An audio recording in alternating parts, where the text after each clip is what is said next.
பார்த்துட்ருக்கோம். ஒரு தேர்வில் 40 மாணவர்கள் கணித பாடத்திலும், ஓகேவா, மொத்தம் டோட்டலாக 40 மாணவர்கள் கணித மேக்ஸில் வந்திருக்காங்க. 25 மாணவர்கள் வந்து ஃபிசிக்ஸில், ஓகேவா, 25 மாணவர்கள் ஃபிசிக்ஸிலும் பெற்றுள்ளனர். 10 மாணவர்கள் வந்து இது ரெண்டுலேயுமே தேர்ச்சி பெற்றிருக்காங்க. ஓகேவா, அப்படின்னா தேர்வில் எத்தனை பேர் பங்கு பெற்றாங்கன்னு கேட்டிருக்காங்க.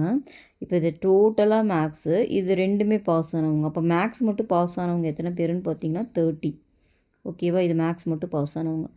25 வந்து ஃபிசிக்ஸு, அவங்க வந்து 10 வந்து மேக்ஸும் ஃபிசிக்ஸும். அப்போ வெறும் ஃபிசிக்ஸ் மட்டும் பாஸ் ஆனவங்க எத்தனை பேருன்னு பார்த்தீங்கன்னா 25 - 10ன்னா உங்களுக்கு 15 வரும்.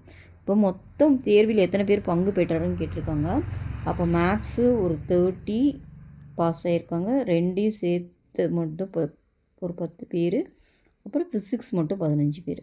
இப்போ இது எல்லாத்தையும் ஆட் பண்ணால் உங்களுக்கு ஆன்சர் வந்துடும். இப்போ 40, 55ன்னு வரும். இந்த ஆன்சர் எங்கே இருக்குது? சியில் இருக்குது.